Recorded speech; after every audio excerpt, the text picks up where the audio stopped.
Welcome back to another episode in the ongoing saga that is the blown head gasket series.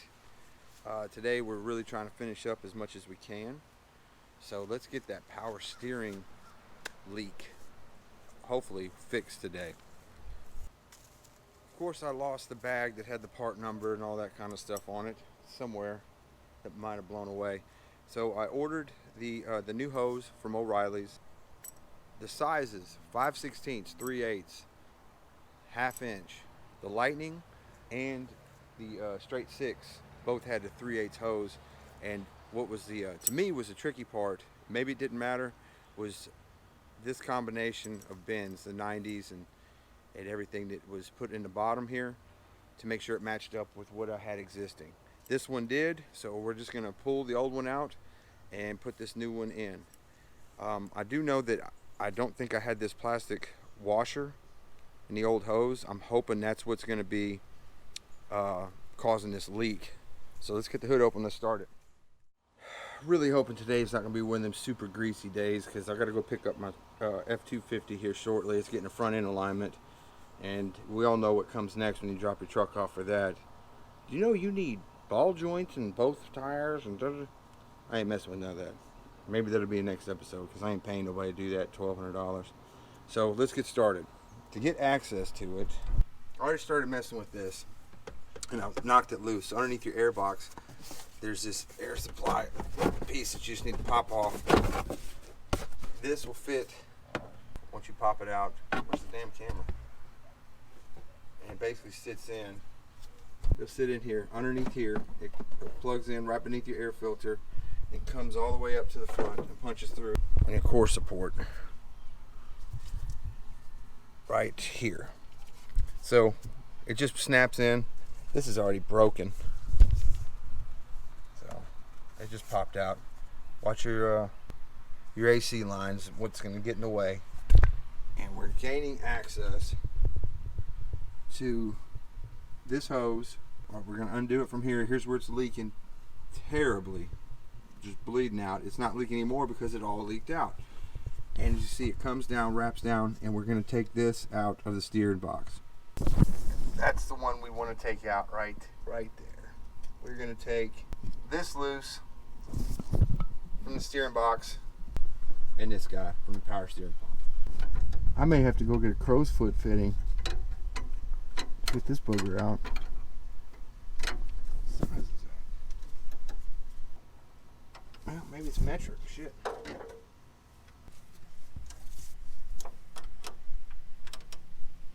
Now that I've got every wrench out that I own to check it, looks like it's going to be a 16. May have to reposition the camera. There it goes. Okay, we got it loose. There we go.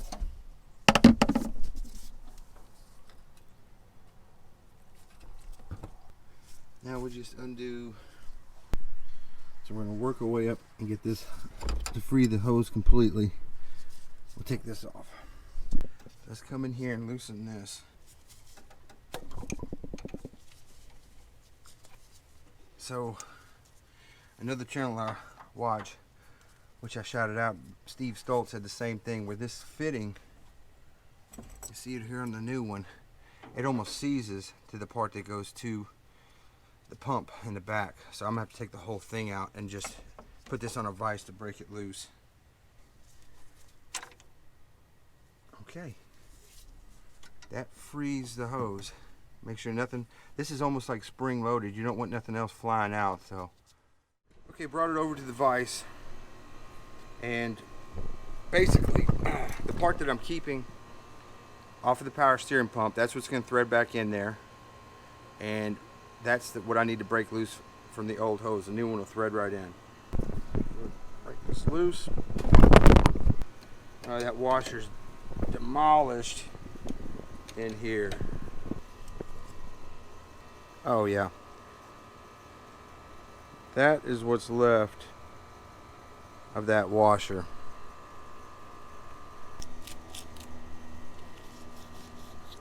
Let's make sure before we pull O-rings that in this Gates kit, where's the part number on this? Gates kit 8527. Oh Lord, this is what it is. That's what's in the bag. That's what the box looks like. I got this from, oh, there's the parts. I think I got this from Rock Auto. I'm gonna guess. These are my two O-rings. Let's get these boogers off. Oh man, this is old. Old like me. That's what we were. Dealing with a nice concave O-ring. Okay, we have us two new O-rings.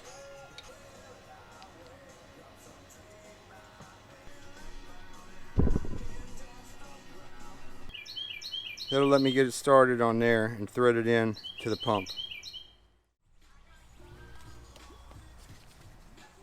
All right, back here.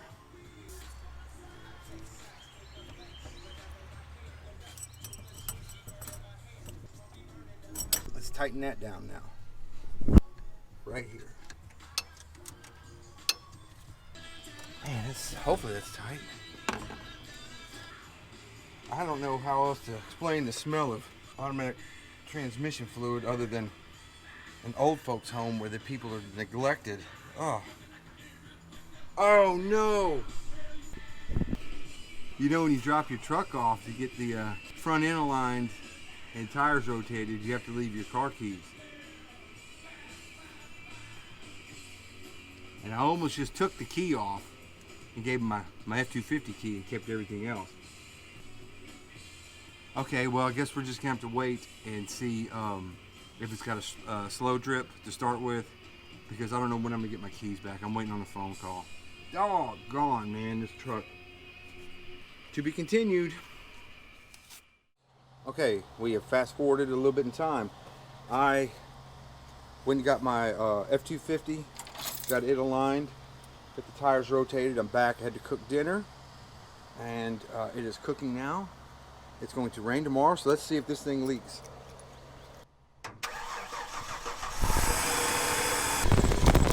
Little bit of a leak in the gearbox. By cycling the steering wheel, I think I got rid of a lot of the air that had been in the system and started sounding better. Let's try and drive this real quick.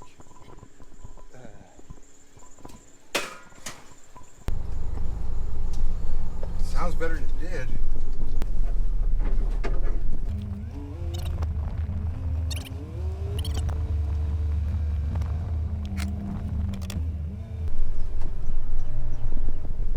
Power steering's not whining.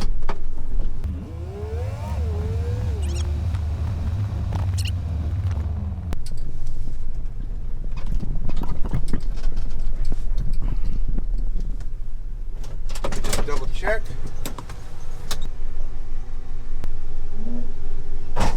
I think that squeaking, that chirping may be the power steering, which just leads me to want to get the Saginaw pump, right? Should I be alarmed that there's no check engine lights or anything?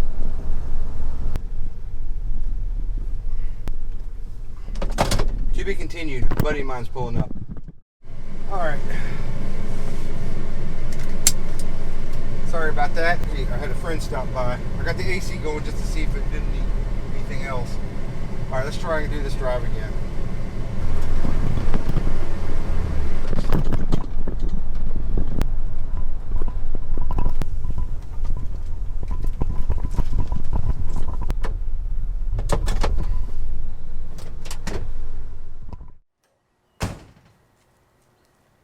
There it is.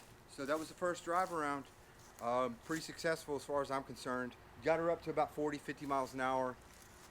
Didn't seem to have any problems. Steering, power steering seems to have leveled out. I guess I had to bleed it out and got all that air out of the system. I'll recheck it and make sure I don't need to add any fluid.